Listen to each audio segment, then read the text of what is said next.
नमस्कार दोस्तों, आज जो कथा मैं आपको सुनाने वाला हूँ, यह कथा पुराणों और ग्रंथों में वर्णित है और इसे समुद्र मंथन की सबसे महत्वपूर्ण पृष्ठभूमि माना जाता है।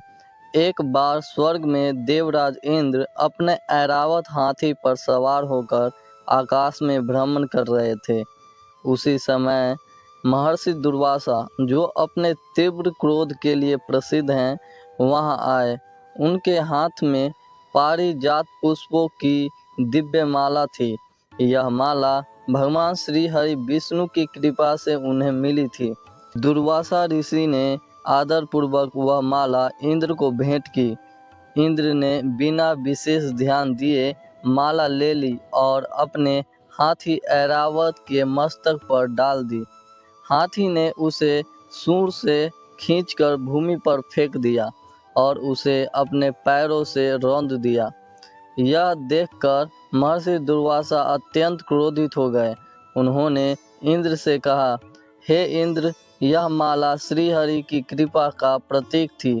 तुमने उसका अपमान कर देवताओं के गर्व को प्रदर्शित किया है।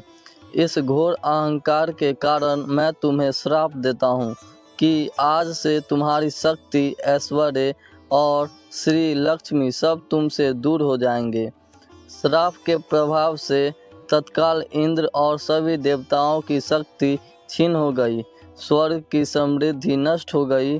देवी लक्ष्मी भी वहां से विलीन हो गई। जब असुरों को यह ज्ञात हुआ कि देवता शक्तिहीन हो चुके हैं, उन्होंने स्वर्ग पर आक्रमण कर दिया। देवता पराजित होकर भागने लगे।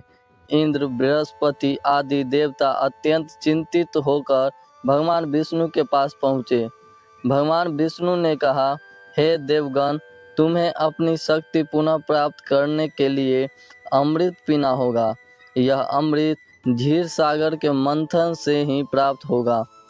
मंथन के लिए उन्होंने देवताओं को सलाह दी कि वे असुरों से संधि करें, क्योंकि समुद्र मंथन के लिए दोनों पक्षों की शक्ति आवश्यक है। इसके बाद देवताओं और असुरों ने मिलकर मंदराचल पर्वत को मथानी और वासुकी नाग को रस्सी बनाकर समुद्र मंथन किया। इस मंथन में अनेक रत्न, देवी देवता और दिव्य वस्तुएं प्रकट हुई। हलाहल विष निकली, जिसे भगवान शिव ने पी लिया और नीलकंठ कर लाए। फिर निकले कौस्तुभ मणि, ऐरावत, कामधेनु, अप्सराएं और अंत में देवी लक्ष्मी तथा अमृत कलश निकला। अमृत पान कर देवताओं ने अपनी शक्ति पुनः प्राप्त की और असुरों पर विजय पाई। इस कथा का मुख्य संदेश यह है कि अभिमान पतन का कारण बनता है। इंद्र का अहंकार उन्हें शक्तिहीन बना गया। दुर्वासा ऋषि का क्रोध यह सिखाता है कि साधु संतों का आदर करना आवश्यक है।